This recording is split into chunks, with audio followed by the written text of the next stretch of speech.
So this video we discuss about the internal rate of return calculation when the cash inflows are not uniform. Say this example where you have a project X which involves an initial outlay of 32,400 and the working life of the project is only 3 years and each year generates a different cash inflows. So years are given 1, 2, 3 and the cash inflows. First year it generates some 16,000, second year 14,000 and third year 12,000.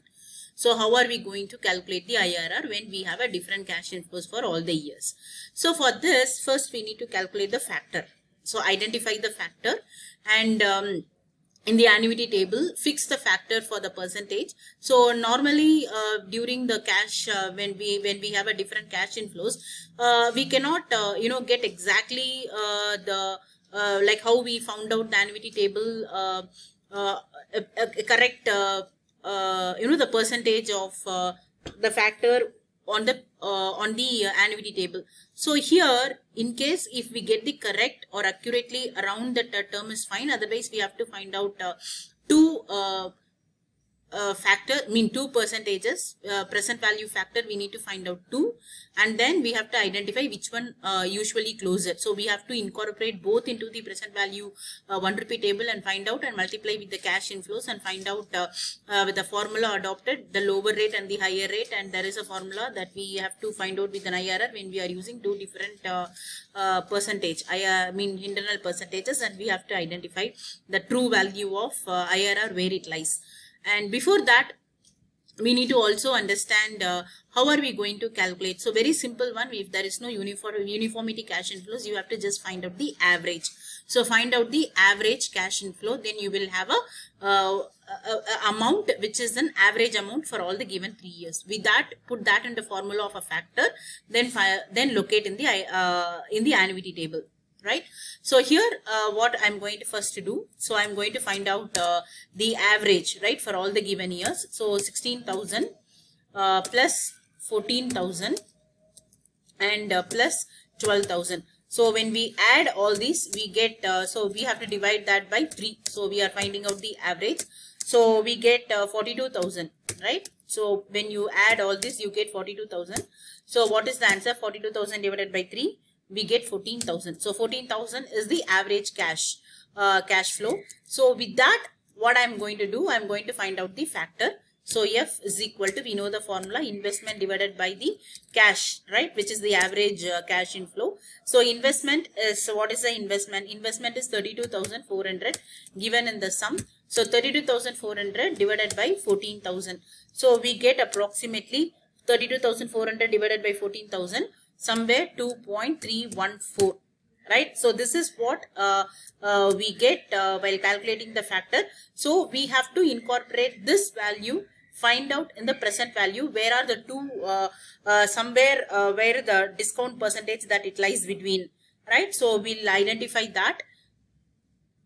So here we are over the annuity table. So in that annuity table, as I said, this is the given year. So we are given 3 years and we got the factor somewhere in 2.314. So I have to locate 2.3. So if you just go and go the discount rates, right? Over the discount rate, somewhere 2.3 I have, but 3.1. So the second decimal should be somewhere lesser than 5. So 13th I can't take, 13% we can't take because it is 2.36. So I am locating myself in 2.322. So 14%. And we have to keep going, and somewhere we get 16%, it is 2.3. So I am getting somewhere 2.3 and here 16%, 2.24. So it is somewhere closer to 2.3, right? So it is 2.4 it will become. So I can't take 13%. So I am taking between 14% and 16%. So my internal rate somewhere between 14 and 16%. So I have to identify. So I am considering both the factors. So from the annuity table, we identified that the factor is somewhere lying between the discount percentage of 14% and 16%. So we have to find out the value exactly between that. So here what we do, annuity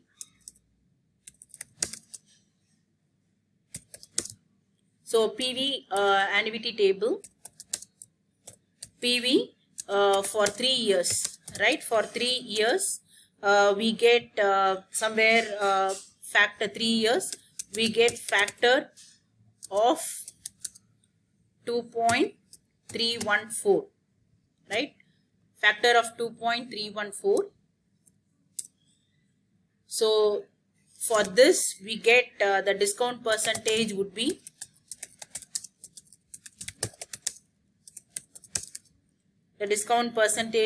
somewhere between 14% and 16%. So we have to find out the IRR between these two percentage, where exactly this 2.314 is actually lying between. So we have to take the approximately. We can't compromise in this.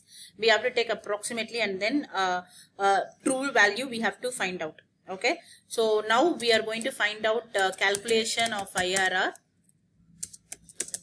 having these two things. So now we know how we calculate the NPV method. So simple, based on the cash inflows and calculating that with the present value, we are going to find out. So for the calculation of IRR, first we have to find out the total present value for the given discount rate. So one we have 14%, another one we have 16%. So we have to find out the present value at a 14% and present value at 16%. Then we have to find out the total present value for the different rates. Then we will adopt that into a formula. Then we will find out the IRR. Okay, now we have to find out the PVF factor. PV is present value is 1 rupee table. Okay, you have to calculate this 14% from the 1 rupee table. Directly from the table, you can identify the values for the 3 years. Or you can calculate using the formula 1 divided by 1 plus r to the power of n. So the number of years for the first year, second year, third year you can identify. Now I have taken the values already for the sum. I have taken the value from the present value table. So for the present value, 14% from the 1 rupee. Present value 1 rupee table.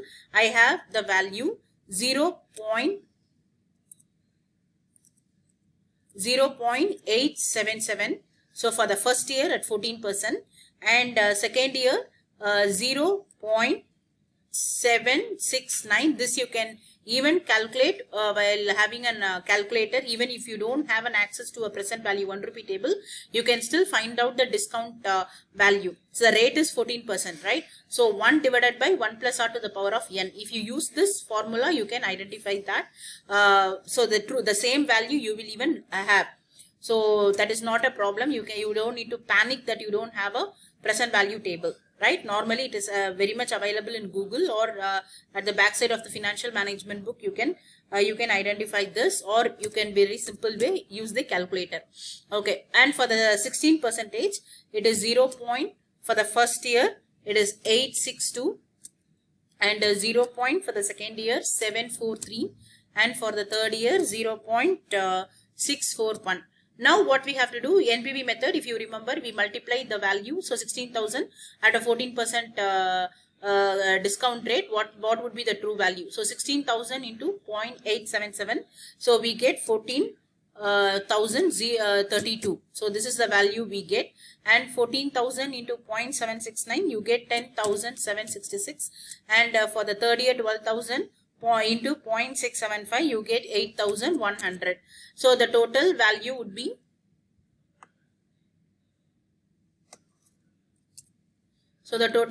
is 32,898. So this is the value we got. So now for the 16%, we have to multiply similarly like how we did for 14%. So 16 into 0.862. So you get 13,792. So the value of the money, you can see how it is in a long run it is coming down. So that is a concept of time value of money. We get the true, we can ascertain the true value of the rupee value.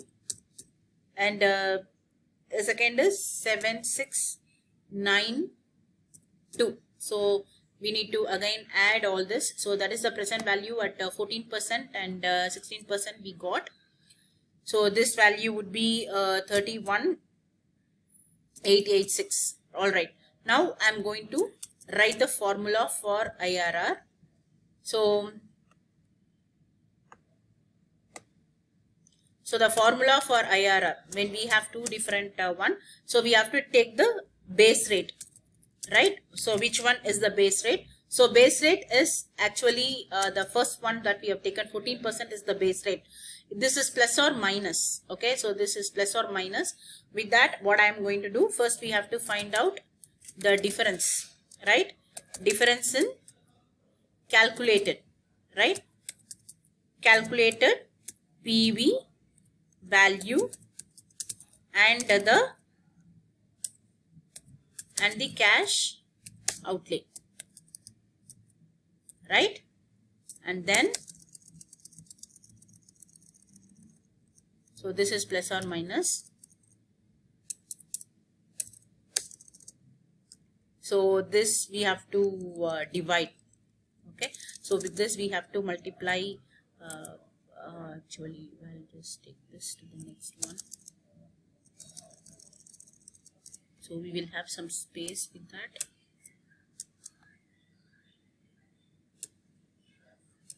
So we have to multiply with this difference in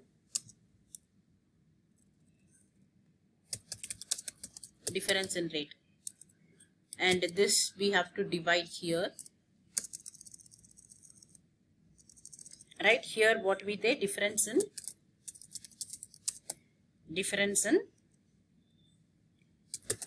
calculated PV, okay, present value. But now we know that base rate is 14%. I'm just going to have this plus or minus the difference in calculated PV value and the cash outlay.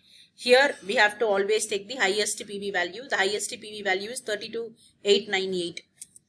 Okay, so 32,898 minus the initial cash outlay is 32,400. So this is number 1. Okay, so and then I have to divide this with the difference between the two values, the present values. So again we have 32,898 minus 31, right?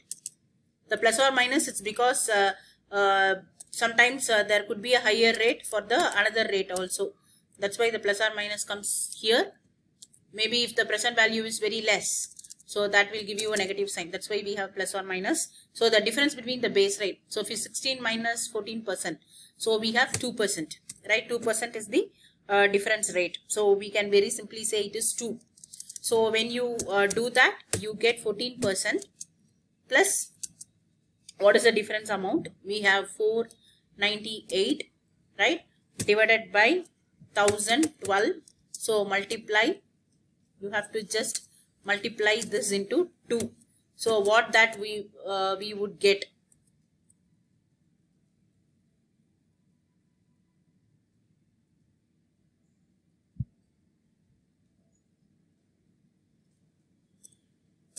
So what that we would get here? So we get again 14% plus, when you simplify this part, you get somewhere 0.984. You get somewhere around that. So when you add this, your IRR would be 14.984%. So it is not even 15%. So it is neither 14%, 15% or 16%. That is why in IRR, we calculate the present values between the two discount percentages. Then we identify which one is the correct one. So when you have a different cash inflows, so what you have to do, you have to identify the average, right? Identify the average, find out the factor, then fix the annuity rate, find out the annuity table, 3 years percentage, then do the present value calculations, then identify the IRR. This is how we calculate. It is very simple. You have to practice with other example sums from the Google or from the book and keep trying on your own. Thank you.